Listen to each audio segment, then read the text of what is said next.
navigating the complex world of product compliance. Sometimes it feels, like trying to cross a fast-moving river on slippery stones. Regulations are constantly changing, consumer demands for safety and sustainability are louder than ever, and the pressure on companies to get it absolutely right is, well, immense. Yeah. We're talking about major global requirements like REACH and RoHS, things you just can't ignore. It really has evolved. It used to be maybe a niche check sort of after the fact, but now it's a core strategic business activity. Right.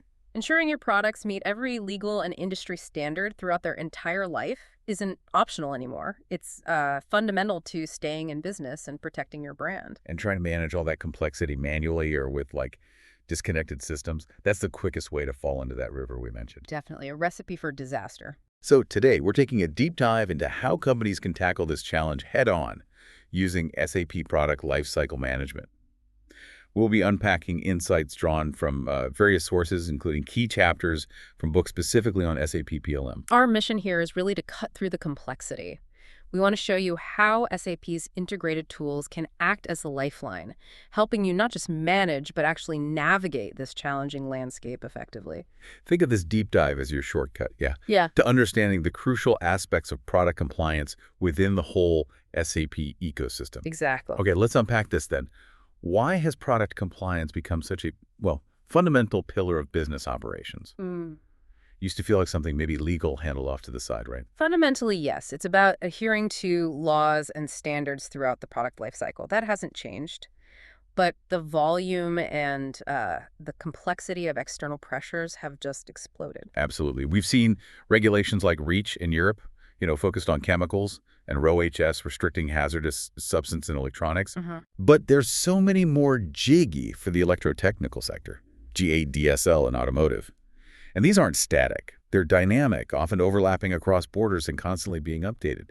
It's a moving target. Exactly right. And it's not just governments piling on the pressure. There's significant social pressure from consumers and organizations like Greenpeace or WWF. Sure. They're demanding greater transparency, sustainability, accountability, basically for a product's environmental and safety footprint.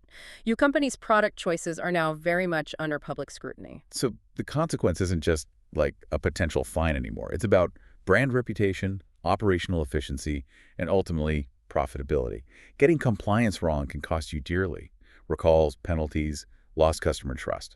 It adds up. Precisely. It's deeply interwoven with your ability to operate and succeed in the market today. Now, SAP's approach to this is described as holistic and integrated. Yeah. What does it actually look like in practice? Well, SAP's solution is deeply embedded within the SAP PLM suite. The core component is SAP Product Compliance, which relies heavily on SAP Environment, Health, and Safety Management. We usually just call it SAP EHS Management. EHS, right? And it also connects tightly with SAP Audit Management for, the verification side of things. They offer broader sustainability processes too, don't they? I remember reading about that. That's right. While SAP has solutions covering areas like environmental resource management and sustainability reporting, our sources for this deep dive really focus on the embedded product compliance, operational risk management, and SAP audit management aspects. Those are the core pieces we'll unpack today. Okay, good clarification. Let's zoom in on that term. Embedded product compliance. What does it mean for compliance functionality to be embedded? It means the compliance capabilities aren't like a separate siloed system you have to somehow interface with. They're built directly into the core SAP ERP system itself. Oh. Yeah. This allows them to interact seamlessly with crucial business processes right across the logistic value chain. So the compliance data doesn't live in its own little bubble. It's actually connected to what's happening in the business day to day. Exactly. Think about it. Compliance needs to know what materials you're buying, what products you're manufacturing, where they are stored, who you're selling them to. Right, the whole flow. Precisely. That's why it integrates deeply with areas like SAP Logistics General for master data or materials, for instance. Then there's SAP Materials Management, or MM, for procurement and inventory. SAP Sales and Distribution, SD, for your sales orders. Makes sense. SAP Logistics Execution, LE, for warehousing and shipping. SAP Plant Maintenance PM for asset safety.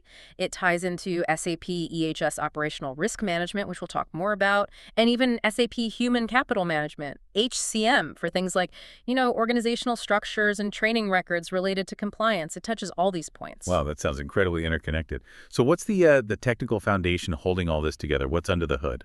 Well, the underlying technology often involves a portal application, maybe a Java WebDim Pro integrated into the SAP NetWeaver portal that talks directly to the SAP ERP database. Okay. But the crucial point, the real linchpin, is that SAP EHS Management acts as the foundational data layer. All that core master data like substance properties, compositions, regulations, it lives in one place within EHS and is reused across all these different integrated functions. Got it. So EHS is the bedrock. Okay, let's get into the nuts and bolts then. What are the core functions that make this embedded compliance actually work? There are 4 key general functions highlighted in our sources: task management, bill of material transfer, work list management, and data exchange. Okay, task management. Sounds pretty straightforward, like managing to-do lists for compliance tasks. Essentially, yes, but it's smarter than just a list. It helps coordinate activities and ensures accountability. Yeah. Tasks can be created manually, of course, but importantly, the system can trigger them automatically based on specific events. Like what? Like when a new bill of material is transferred into the system, or maybe a compliance check fails, or even when new data is imported from a supplier, it gives you a central place to monitor and document all these compliance-related activities. And bill of material transfer. I guess that's about getting the product structure in. That's vital, yeah. Because compliance checks need to understand your product structure and its components down to the substance level. This function imports material and bill of material, or BOM, data from your main SAP system, or maybe even external product data management systems, PDM systems. Right. It brings it into a structured format specifically designed for compliance analysis. The sources mention it supports various scenarios to get that crucial product composition data loaded correctly. Okay, work list management. That sounds like the engine that keeps things current, maybe. It really is. It's where open tasks are often collected, maybe for automated processing in the background. But crucially, it acts as a proactive monitoring tool. It watches for changes in the database, like modifications to specifications, compositions, or properties. Ah, so if a substance limit changes. Exactly. Or if a supplier updates component data. If something changes, the work list can automatically identify which products might now need rechecking, or which documents, like safety data sheets, might need updating. It's kind of your early warning system for compliance impacts. Makes sense. And data exchange. Right. Obviously, you can't do compliance alone. You need to talk to suppliers and customers. Absolutely essential. This function facilitates electronic data exchange with your trading partners. It supports standard formats like PDF, IE, and IPC 1752. That's a common one in electronics. And it also allows for custom format definitions if needed. So you can request data from suppliers. Yes, requesting substance information from suppliers or providing compliance documentation to your customers. It handles both directions. Okay, so those are the core building blocks. Yep. How do these come together in a typical, let's say, standard product compliance process workflow within SAP? Right. The general process flow usually starts with specification management. This is where you create specifications for your products, often pulling that data from the BOM transfer we talked about. You capture their environmental properties, substance makeup. This forms the critical foundation for all the checks. Okay, build the foundation first, then keeping an eye on changes. Yes, that's where work list management comes in, actively monitoring changes to these specifications or related data. If a change happens, it triggers the next steps. Which leads to the checks. Leads to the compliance check itself. This can run automatically in the background based on triggers, or it can be initiated manually. There's often a central interface called the compliance workbench where users can manage and review these checks. And if you realize you're missing data, especially from suppliers, that triggers the supplier communication step. The system often includes features to run campaigns, basically structured requests to get necessary compliance data from your suppliers, especially for components you purchase. Okay, gather the data then. Then you perform compliance analyses and reports. This is where you check the internal compliance status of your products against various regulations and generate the necessary documentation, maybe for internal purposes, maybe for authorities, or for your customers. And finally, getting that confirmed compliance info out to customers. The last step is typically data export to customers. This function lets you provide that compliance data electronically, often using standard industry interfaces. The sources mention formats like AIAG and IMDS, which are big in the automotive industry, for example. Okay, that covers the general flow. But REACH compliance, that's such a specific and complex beast. Does it have its own tailored process in SAP? It certainly does. The REACH compliance process within SAP, as described in our sources, it begins with material assessment. This first step is about identifying which of your materials are actually affected by the REACH regulation and determining how they're affected. This often involves different levels of assessment, maybe a rough check, then a more precise one, sometimes down to the actual real substance level. Which I imagine then requires a lot of back and forth in the supply chain. Absolutely crucial. Supply chain collaboration is the next major phase. It's about managing the data you need at the material level to understand how substances are being used throughout the chain. It facilitates communication with your customers and suppliers, potentially, again, using those campaign features to gather specific use information and exposure scenarios for the substances contained in your products. Right, because REACH cares about how things are used. Yeah. And all that data feeds into managing the substances themselves. Yes, exactly. Substance data management is where you handle all the REACH-relevant data specifically at the substance level, not just the material level. The use information gathered from the material data gets aggregated here.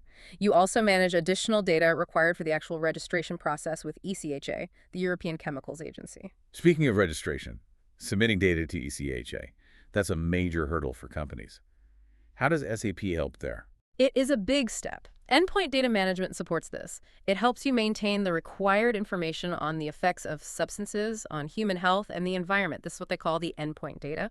Okay. This data is often maintained in a specific format using the IUCLID database standard. SAP provides synchronization capabilities with IUCLID and allows you to track how complete your data coverage is for each substance. And managing the whole registration process itself. Coordinating with other companies, for instance. That falls under registration management.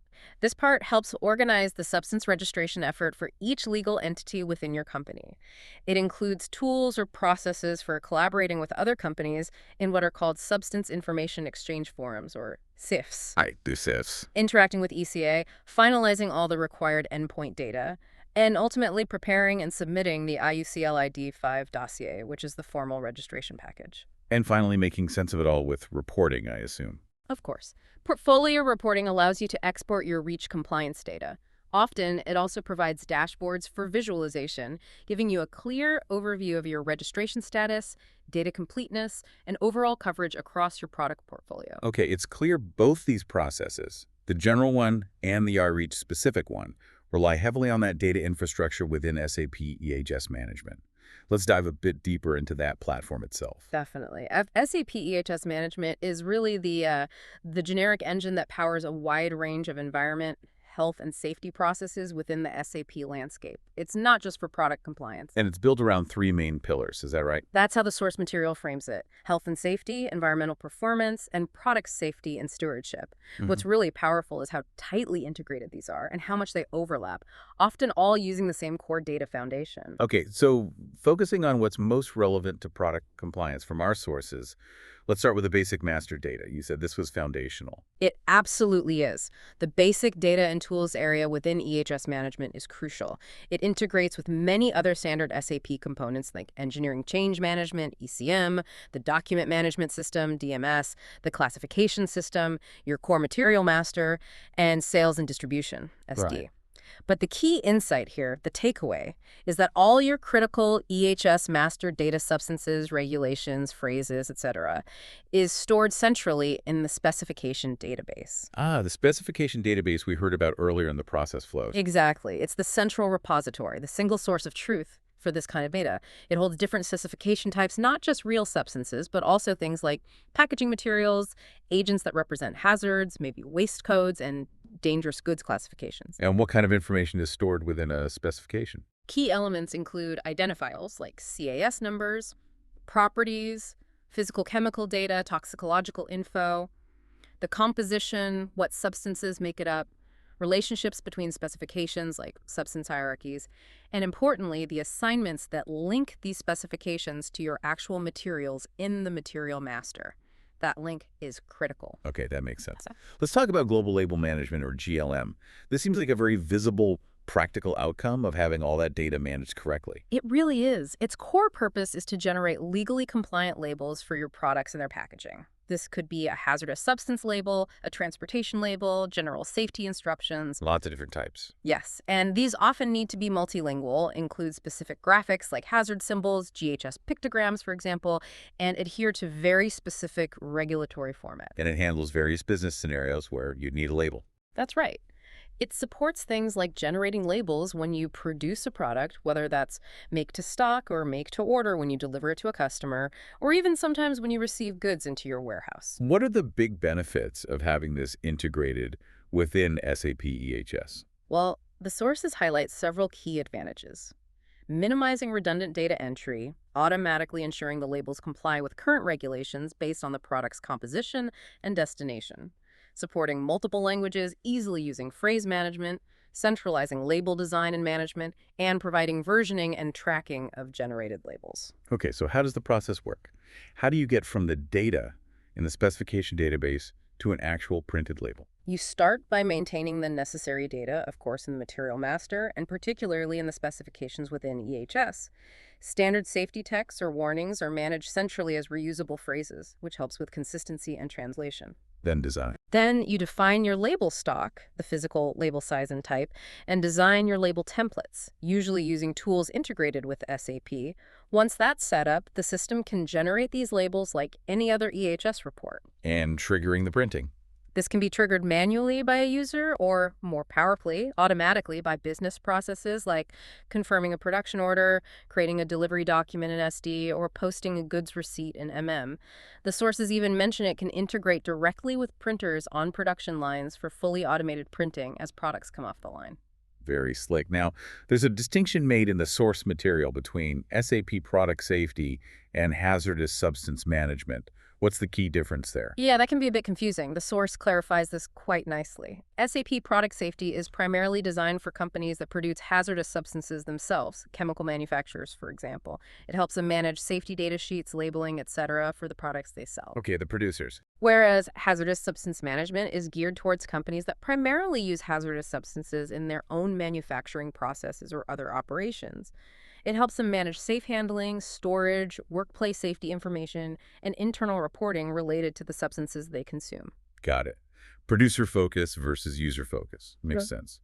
And report management. Does that just handle the output like labels and safety data sheets? It does handle those, but it's a bit broader. It guides users through the entire process of creating and managing various EHS reports. Yes, things like safety data sheets, MSDS, or the newer SDS format, but also standard operating procedures, SOPs, transport documents, labels, and potentially others. And managing the means. It handles versioning, so you always know which version is current. It manages archiving of older reports. It supports comparing different report versions, and the source even mentions linking to external documents like Word files if needed. It can also help manage inbound reports, maybe an SDS you receive from a supplier that wasn't generated within your SAP system. Okay. Substance volume tracking, SVT. This sounds absolutely critical, especially for regulations like REACH in Europe or TSCA in the US. Oh, it is. SVT is one of the most critical functions for complying with substance-based regulations globally. Many laws require companies to register or report the quantities of certain hazardous substances they purchase, import, produce, sell, or export over a given period. And SVT tracks this. Automatically. It records these quantities based on your standard SAP business transactions, goods movements, production orders, sales orders, purchase orders. Then it compares these tracked volumes against predefined regulatory limit values you've configured in the system. And what happens if you get close to a limit? It can issue warnings as you approach a limit, giving you time to react. Or, critically, it can even be configured to block a business transaction, like preventing the creation of a sales order or a purchase order if executing that transaction would cause you to exceed a regulatory limit and become non-compliant. It's a key control point. Wow. Okay, so how does SVT actually function behind the scenes? What's the process? Well, first, you need to ensure your master data is set up correctly. That means materials need to be correctly linked to their corresponding specifications in EHS, and the relevant substances within those specifications need to have the regulatory lists and quantity limits assigned defining the registered quantities. Master data first, always. Always. Then, The system automatically tracks the relevant volumes based on your configured business activities, goods receipts, goods issues, production confirmations, etc. Finally, you use specific reports and often dashboards to monitor your compliance status, comparing your planned or actual tracked volumes against those regulatory limits. Okay, very important function. Now, dangerous goods management. This often seems confusingly similar to hazardous substance management. What's the key distinction we need to grasp? It's a really crucial distinction. Dangerous goods are substances or objects that pose a risk specifically during transport. Their classification and the laws governing them are different from general hazardous substance or chemical safety laws, even though, yes, many dangerous goods are also hazardous substances. So think transport rules. Exactly. Think UN regulations for different modes of transport, road, rail, sea, air, versus chemical safety laws like REACH or OSHA hazard communication. The source also notes that in the United States, the term hazardous materials, or hazmat, is often used synonymously with dangerous goods in the transport context. Okay, that helps clarify. So walk us through the dangerous goods process within SAP then. Right. It starts with defining which of your materials are actually classified as dangerous goods according to the relevant transport regulations. Then you classify them, determining their specific UN number, packing group, risk classification, any necessary packaging requirements, transport approvals, etc. This classification data is typically stored in the EHS specification database and linked back to the material master. Okay, classify first. Next, you edit the dangerous goods master record. This is essentially an enhancement to the standard SAP Material Master, providing specific fields to store dangerous goods data relevant for transport processing. You can assign specific regulatory data here and set a status, like a release product status, which can potentially speed up compliance checks later in the process. And then you perform the actual checks during shipment planning. Yes, dangerous goods checks are performed against the relevant transport regulations. These checks are most commonly triggered within sales and distribution SD documents like sales orders or, more critically, delivery documents and shipment documents. To prevent illegal shipments. Exactly. These checks can run automatically when you save a document, or they can be performed manually on request.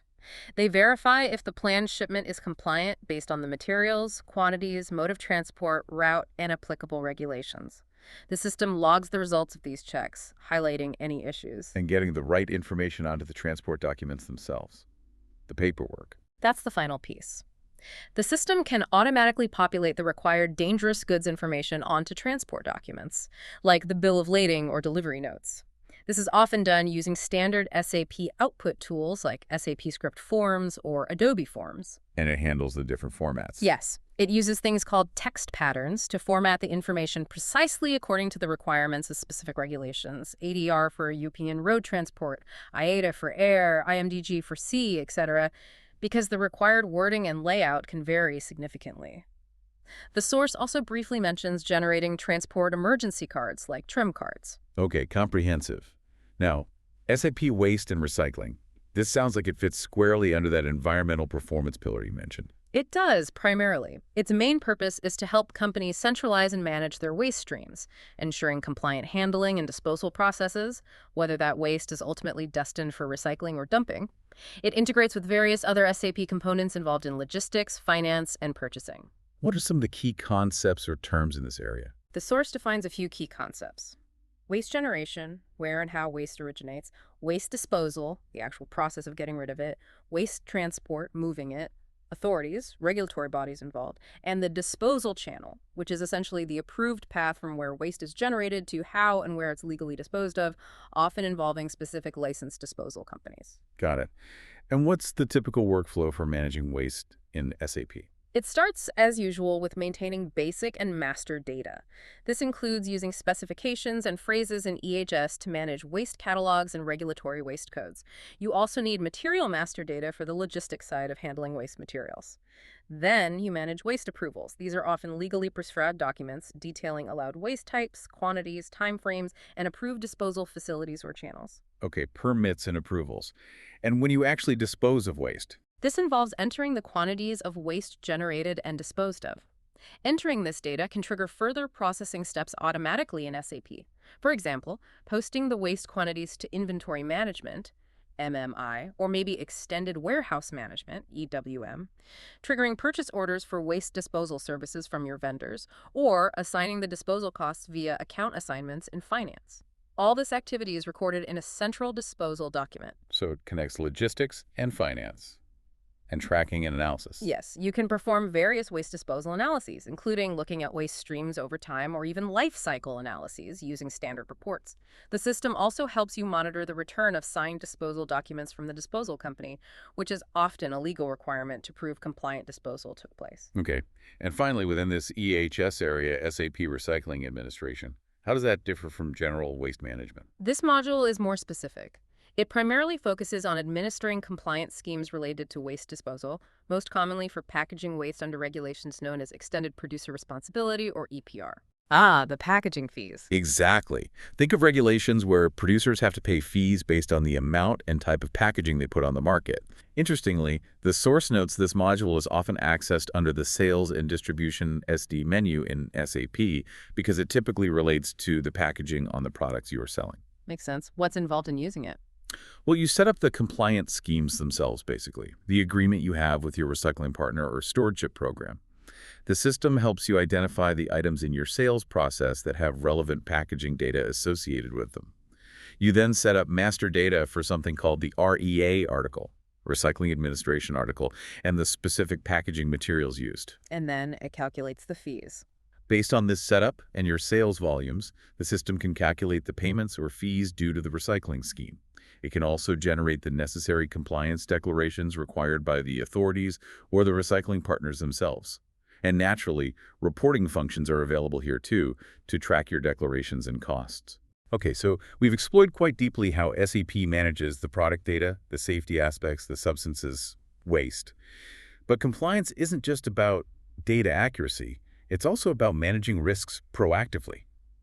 That seems like a good transition to operational risk management. It is. This is another key area highlighted in our sources that strongly supports not just product compliance, but broader sustainability and safety goals as well.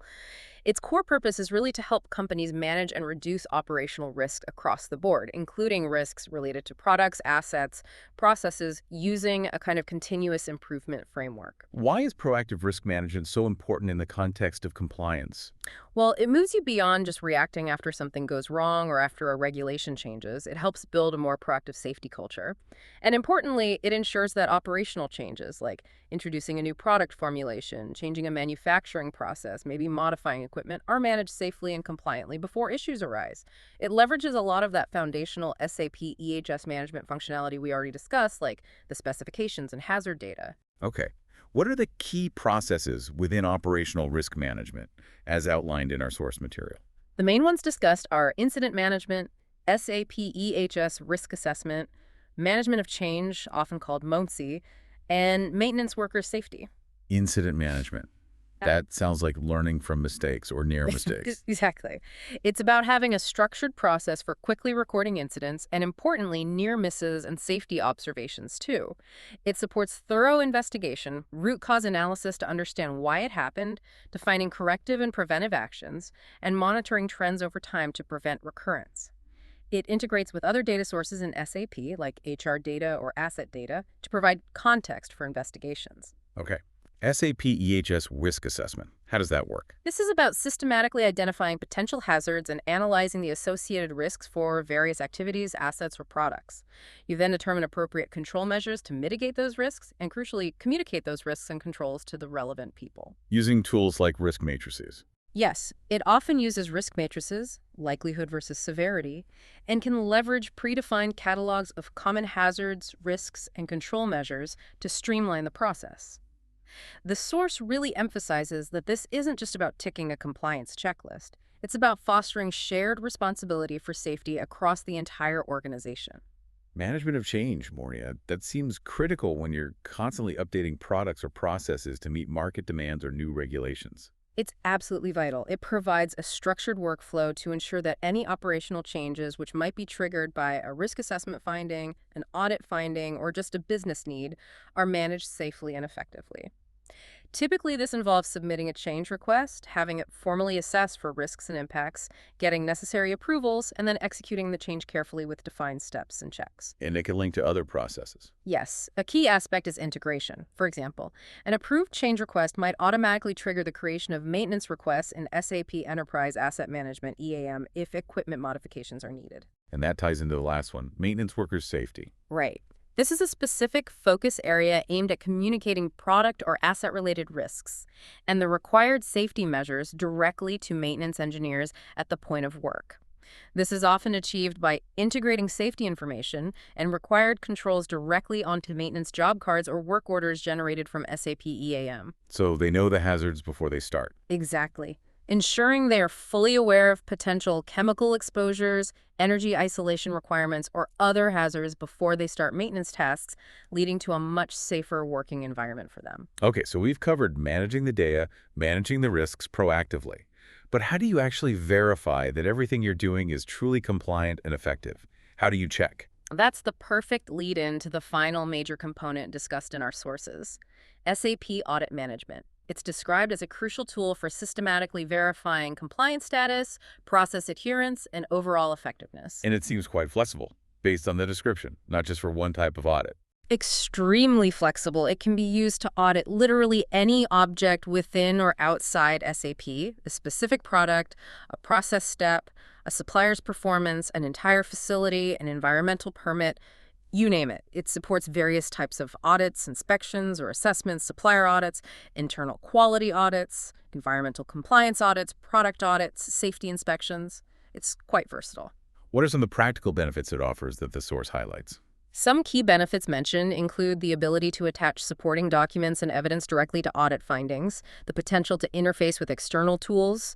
The source specifically mentions using XML to support mobile or offline auditing scenarios. Oh, interesting. So auditors can use tablets in the field? Potentially, yes. That XML interface allows data capture outside the main system and then uploading it. Other benefits include graphical analysis of audit results to spot trends, and generally being quite user-friendly compared to manual or spreadsheet-based audit processes. Okay.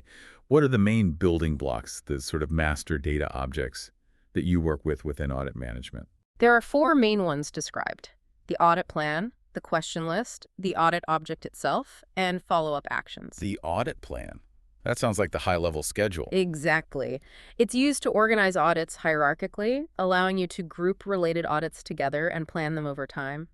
Think of it like setting up your annual internal audit program, potentially aligning with standards like the ISO 1911 guidance for auditing management systems. Okay. And the question list contains what you're actually checking against. Precisely. It stores the criteria, the questions, or the checklist items you use to assess the audit object. You can create reusable question lists for common audit types or specific ones for a particular audit scope. They can be created manually within SAP or sometimes uploaded, perhaps from Excel. And the audit object itself. This is the central transactional object representing the specific audit you are performing right now. It's linked to the object being audited, say your production process for product X or supplier Y, the audit team members, the type of audit, relevant dates, and so on. It's where you record the actual findings by assigning those question lists and entering your valuations, comments, or results against each question. And audit findings often lead to actions needed at the follow-up actions. Yes, that's the critical outcome piece. Actions are triggered based on what you find during the audit nonconformities, observations, opportunities for improvement.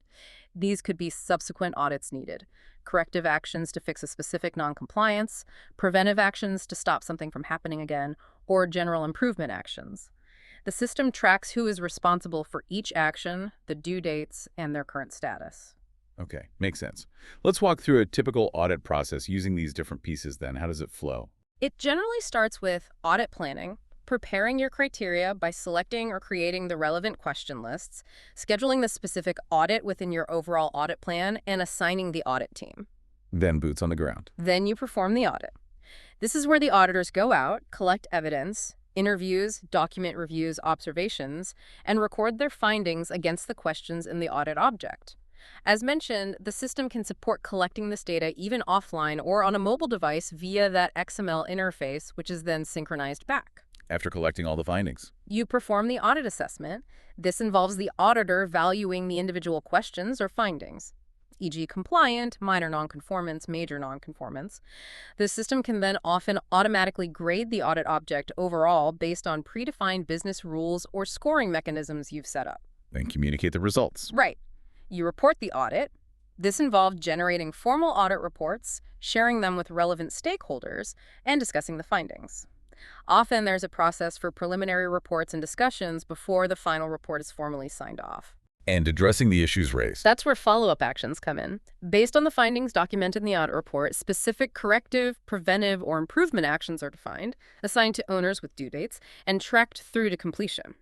This tracking might be managed through notifications or specific monitoring tools like the Audit Monitor. And keeping an eye on the overall audit landscape, making sure actions get done. The final step is ongoing monitoring and analysis.